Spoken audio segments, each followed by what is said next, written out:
Hello everyone. आज हम material control की एक और टेक्निक टोटल इन्वेंट्री कॉस्ट को डिस्कस करेंगे, लेकिन उससे पहले इन्वेंट्री किसे कहते हैं हम उसे समझेंगे। जनरली इन्वेंट्री और स्टॉक दोनों ही वर्ड एक ही मैनर में यूज़ होते हैं। कॉमर्स के स्टूडेंट्स रेवेन्यू शीट और प्रॉफिट एंड लॉस अकाउंट में इस टर्म को यूज़ करते हैं। बैलेंस शीट में हम एसेट साइड में इन्वेंट्री या स्टॉक के नाम से यूज़ करते हैं और प्रॉफिट एंड लॉस अकाउंट में दोनों साइड टू ओपनिंग इन्वेंट्री या ओपनिंग स्टॉक और बाय क्लोजिंग इन्वेंट्री या बाय क्लोजिंग स्टॉक के नाम से मेंशन होता है। What is this? Inventory is a physical resource that a firm holds in stock with the intent of selling it or transforming it into a more valuable state. Inventory may be in the form of raw material or in semi-finished form or may be in finished form.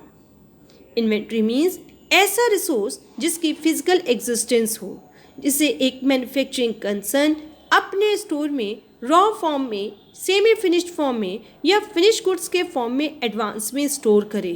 Material का ऐसा stock जिसे एक firm advance में ही अपने store में use करने की आशा से होल्ड करे। For example, furniture factory timber raw form में यूज़ करती है। फैक्ट्री उसे ह्यूज क्वांटिटी में स्टोर में स्टॉक करती है। क्यों? क्योंकि कभी भी किसी भी तरीके का फर्नीचर बनाने की ज़रूरत पड़ सकती है, कैसी भी मार्केट में डिमांड आ सकती है, कैसा भी फैशन चेंज हो सकता है। उसके अकॉर्डिंगली वो टिम्बर को मोल्ड करके तुरंत मार्केट में अपने प्रोडक्ट को लॉन्च कर देती है। सिमिलरली ऑटोमोबाइल कंपनीज अपने प्रोडक्ट से रिलेटेड छोटे छोटे पार्ट्स को स्टोर करती है, जिससे उसकी हर समय की रिक्वायरमेंट को फुलफिल कर सके। प्रोडक्ट को लॉन्च करने में उसे किसी भी पार्ट को यूज़ करने का वेट ना करना पड़े। उसके स्टॉक में अगर अवेलेबल होगा, वह तुरंत अपनी नीड को फुलफिल करके अपने प्रोडक्ट को मार्केट में लॉन्च कर देगी। तो inventory is material that the firm obtains in advance of need, holds until it is needed and then uses, consumes, incorporates into a product sales or otherwise dispose it. So we can say inventory is the aggregate of those items which are held by the firm for the purpose of making sales to customers or may be currently consumed in the production of goods.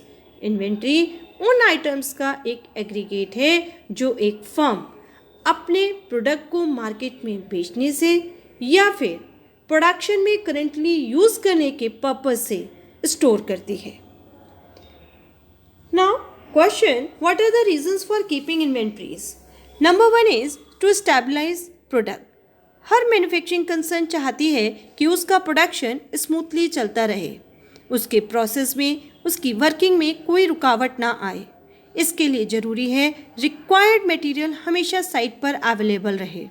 इसलिए inventory को store करना किसी भी concern की smooth functioning के लिए अच्छा होता है। Next is to take advantages of price discount. Stock करने का एक इम्पॉर्टेंट रीज़न प्राइस डिस्काउंट का एडवांटेज लेना भी है। समटाइम्स फेवरेबल इकोनॉमिक कंडीशंस में हमें रॉ मटेरियल अच्छी क्वालिटी में कम रेट्स पर अवेलेबल हो जाता है, या एक साथ बल्क में मटेरियल परचेज करने पर डिस्काउंट मिल जाता है। तो ऐसी स्थिति में परचेज मैनेजर सिचुएशन के अकॉर्डिंगली प्राइस डिस्काउंट का बेनिफिट लेता है और रॉ मटेरियल को ज़्यादा से ज़्यादा स्टॉक में स्टोर कर लेता है। Next is to meet the demand during the replenishment period. Replenishment period means filling again by supplying what has been used up, कि आपने जो यूज़ कर लिया उस जगह को दोबारा सप्लाई करके फिल करना।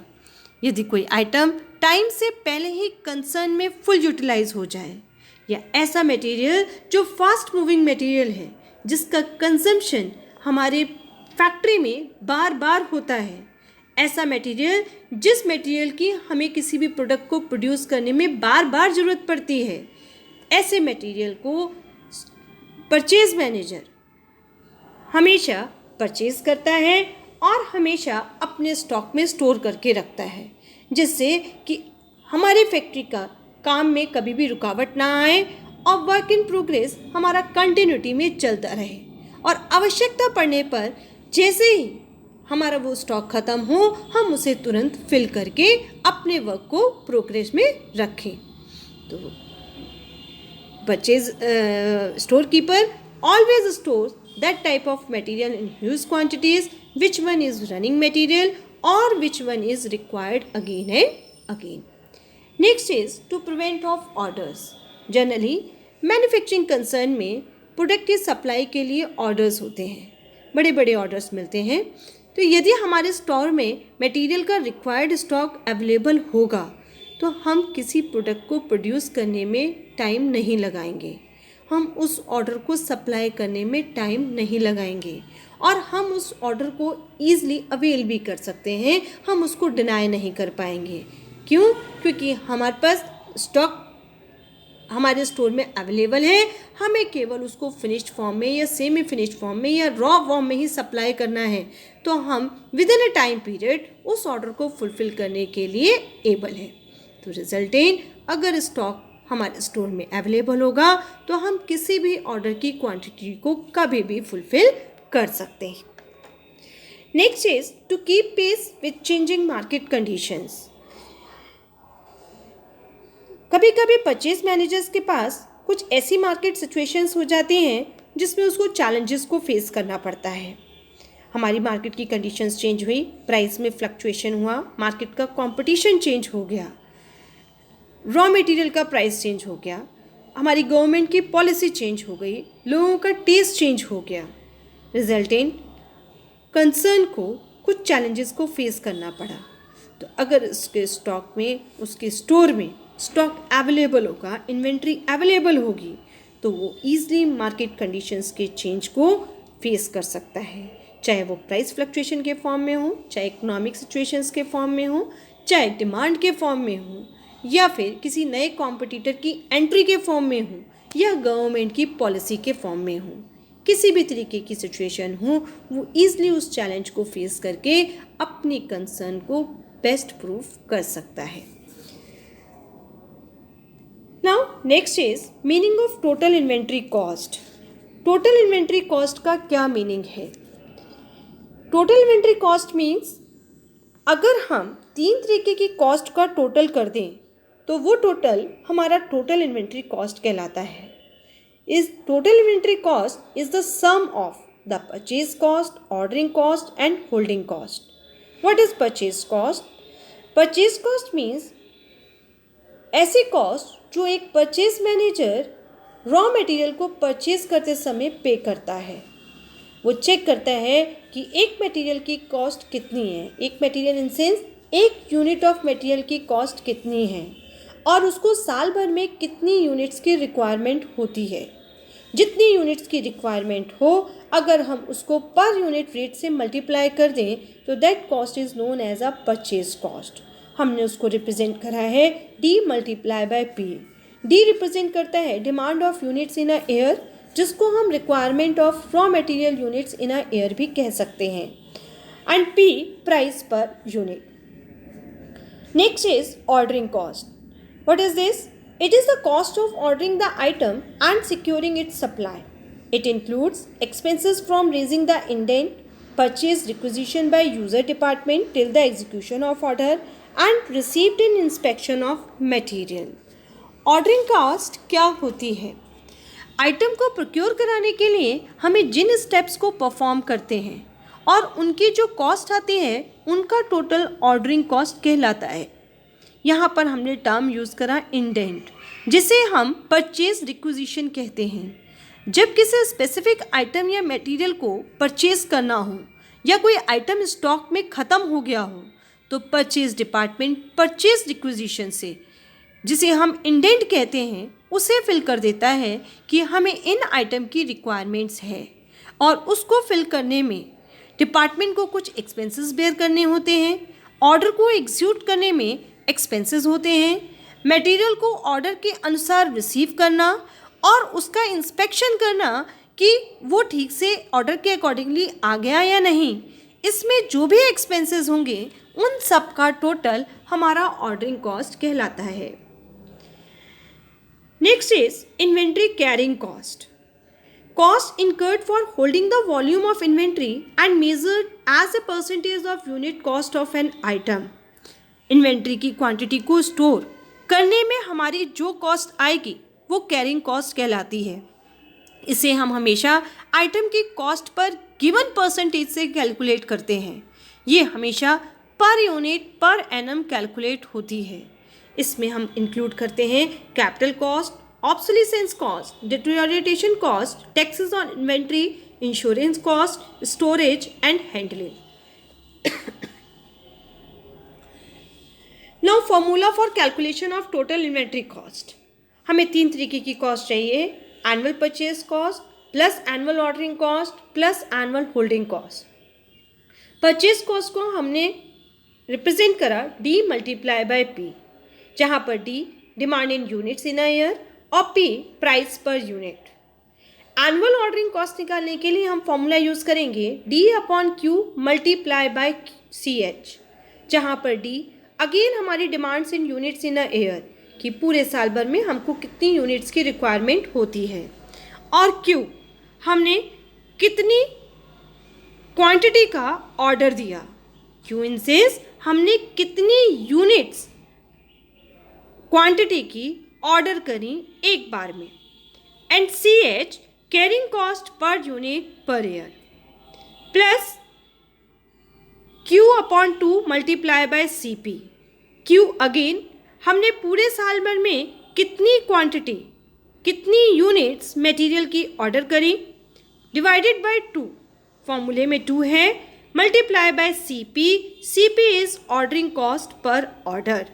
तो TIC total inventory cost equal to annual purchase cost plus annual ordering cost plus annual holding cost, जिसमें हमारी D multiply bye P purchase cost को, D/Q multiply by CH annual ordering cost को और Q/2 multiply by CP annual holding cost को show कर रहा है। Now see one problem how we calculate it. Problem is your factory buys and uses a component for production at the rate of ₹10 per piece. Annual requirement is 2000 pieces. Carrying cost of inventory is 10% per annum and ordering cost ₹40 per order. आपको कह रहा है एक factory एक तरीके का component खरीदती है प्रोडक्शन में यूज़ करने के लिए, जिसका रेट ₹10 पर पीस है और उसको पूरे साल भर में 2000 पीसेस की रिक्वायरमेंट होती है, जिसकी कैरिंग कॉस्ट 10% पर एनम है। तो कैरिंग कॉस्ट को हम CH से डिनोट करते हैं और जो परसेंटेज होती है वो हमेशा हमारे कॉस्ट प्राइस पर निकलती है। दैट मीन्स ₹10 का 10%। एंड ऑर्डरिंग कॉस्ट ₹40 पर ऑर्डर, ₹40 उसकी पर ऑर्डर का कॉस्ट है। आगे कहते हैं the purchase manager argues that as the ordering cost is very high. Purchase manager का कहना है कि ऑर्डरिंग कॉस्ट अगर बहुत ज़्यादा लग रही है तो it is advantageous to place a single order for the entire annual requirement. अगर हमें ऑर्डरिंग कॉस्ट ज़्यादा लगती है तो हम पूरे साल भर में जितनी भी रॉ मटेरियल यूनिट्स की रिक्वायरमेंट है, अगर हम उन सब का एक साथ ऑर्डर दे दें, इट मीन्स 2000 यूनिट्स का एक साथ ऑर्डर दे दें, तो he also says if we order for 2000 pieces at a time, we can get 3% discount from the suppliers. अगर हम एक साथ ऑर्डर करते हैं तो हमको सप्लायर पर यूनिट पर 3% का डिस्काउंट देता है। Evaluate this proposal and offer your recommendation. आपको कहता है कि आप अपना प्रपोजल बताओ कि अगर वो 2000 पीसेस का एक साथ ऑर्डर देता है तो वो 3% का डिस्काउंट अवेल करता है, और अगर वो 2000 यूनिट्स का एक साथ ऑर्डर नहीं देता, it means number of orders place करता है 2000 पीसेस को फुलफिल करने के लिए, तो उसको ₹10 पर पीस के हिसाब से मटेरियल का प्राइस पे करना होगा। तो हमारे पास क्या क्या गिवन है, हमको कह रहा है डी पूरे साल भर की रिक्वायरमेंट 2000 पीसेस की है, CH 10% हमारा प्राइस का है, प्राइस हमारे पास दी हुई है ₹10, तो हमारा CH हो जाएगा 10% ऑफ ₹10, दैट मीन्स ₹1। हमको CP भी दे रहा है ₹40 पर ऑर्डर, लेकिन हमको ये नहीं बता रहा कि हम कितनी क्वांटिटी का ऑर्डर एक बार में दें जिसमें हमको पर यूनिट मटेरियल का रेट 10 रुपये चार्ज होगा। हमारे पास एक कैसा ऑप्शन हो गया, ये हमारे पास फर्स्ट ऑप्शन है। हमको दूसरा ऑप्शन दे रहा है कि अगर वो 2000 क्वांटिटी का डायरेक्ट ऑर्डर कर दे तो उसको कितने का डिस्काउंट मिल रहा है, 3% का। सी नेक्स्ट ऑप्शन क्या है हमारे पास, सेकेंड ऑप्शन हमारे पास है, हमारे पास डी 2000 है। अभी भी हमें साल भर में 2000 यूनिट्स की रिक्वायरमेंट है। अब हम एक बार में 2000 यूनिट्स का ऑर्डर प्लेस कर रहे हैं, दैट मीन्स हमारे पास क्यू भी गिवन है 2000। हमको सीपी भी दे रहा है 40 रुपये पर ऑर्डर, उसमें कोई भी चेंजेस नहीं है। सीएच भी हमारा ट्रीट होगा 10% ऑफ पी, लेकिन अब हमारा पी चेंज हो जाएगा क्योंकि 2000 यूनिट्स का एक साथ ऑर्डर प्लेस करने पर हमारे प्राइस पर 3% का डिस्काउंट मिल रहा है।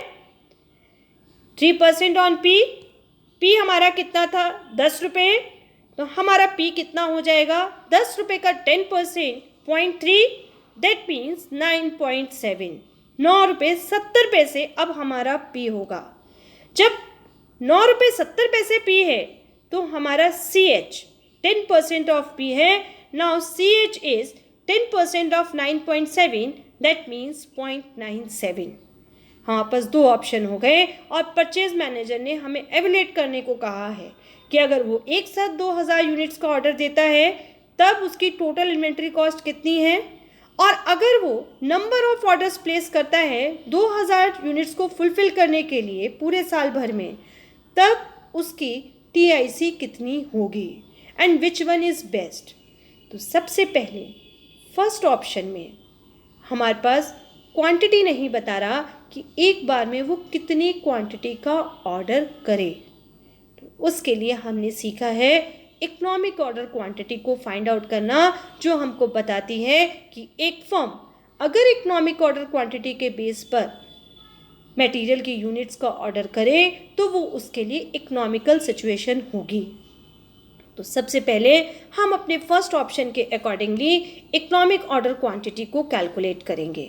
हमारी इकोनॉमिक ऑर्डर क्वांटिटी के लिए फॉर्मूला है EOQ equal to 2 multiply by D multiply by CP upon C, जहाँ पर D हमारी एनुअल रिक्वायरमेंट जिसको हम R भी कह सकते हैं, CP cost of placing an order upon C जिसको हम CH भी कह सकते हैं, कैरिंग कॉस्ट और holding cost per unit per annum. हमारे पास क्वेश्चन में गिवन था 2 फॉर्मूले का है, D is 2000, CP is 40 rupees पर ऑर्डर, और फर्स्ट ऑप्शन में हमारी कैरिंग कॉस्ट 10 रुपये पर 10% थी, that means 1 rupees per unit. हमारा आ जाएगा अंडर रूट 1,60,000, और एट लास्ट हमारे पास EOQ आ गया 400 यूनिट्स। इसका मतलब फर्स्ट ऑप्शन के बेस पर अगर परचेज मैनेजर एक बार में 400 यूनिट्स का ऑर्डर करता है तो उसे साल भर में कितने ऑर्डर्स प्लेस करने पड़ रहे हैं, 5 ऑर्डर। अगर वो 5 ऑर्डर दे तो उसको 2000 यूनिट्स की रिक्वायरमेंट फुलफिल हो जाती है। लेकिन हमको क्या चाहिए, हमको चाहिए टोटल इन्वेंट्री कॉस्ट। तो टोटल इन्वेंट्री कॉस्ट के लिए हम सबसे पहले फर्स्ट ऑप्शन में देखेंगे, फॉर्मूला है TIC equal to R into P plus R हमारा क्या है यहाँ पर, D जिसको हमने एनुअल रिक्वायरमेंट कहा है। EOQ हमने EOQ क्यों लिया, क्योंकि Q डिनोट कर रहा था क्वांटिटी टू बी ऑर्डर्ड, और क्वांटिटी हमने किस में ऑर्डर करी है, इकोनॉमिक ऑर्डर क्वांटिटी के बेस पर, इसलिए R upon EOQ multiply by CP plus EOQ divided by 2 multiply by C। Values put कर लीजिए, R 2000 जिसको हमने D भी कहा है multiply bye P price per unit plus R D के सिमिलर है दैट इज 2000 डिवाइडेड बाय 400, कितनी यूनिट्स का एक बार में ऑर्डर कर रहा है, 400 यूनिट्स का, multiply by 40 plus 400 divided by 2 and multiply by 1, this is C। C is a carrying cost और होल्डिंग कॉस्ट। सॉल्व करेंगे, हमारे पास आ जाएगा 20,000 plus 200 that means total inventory cost is 20,400। ये हमारी आई TIC फर्स्ट ऑप्शन पे, जब 10 रुपये पर यूनिट के हिसाब से हम एक मटेरियल की यूनिट को परचेज कर रहे थे। Second option TIC equal to R into P plus R upon Q multiply by CP plus Q upon 2 multiply by C।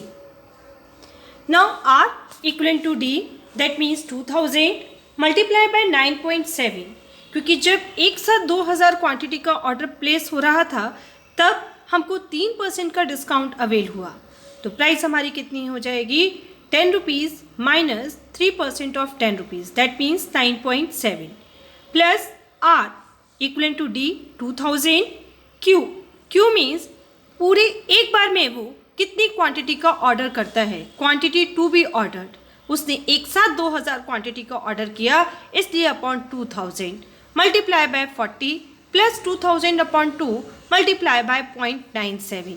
C is carrying cost of P is 9.7, so carrying cost is 0.97, 10% of 9.7। हमारे पास क्या आ जाएगा calculate करके, 19,400 plus 40 plus 970, solve कर लीजिए, आ जाएगा 20,410।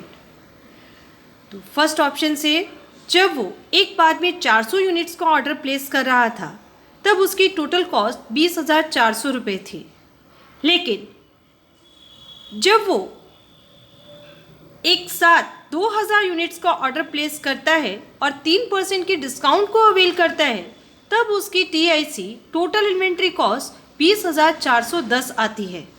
तो दोनों को कंपेयर करने पर अगर वो इकोनॉमिक ऑर्डर क्वांटिटी के बेस पर ऑर्डर को प्लेस करे तो उसकी TIC comparative to single order कम है।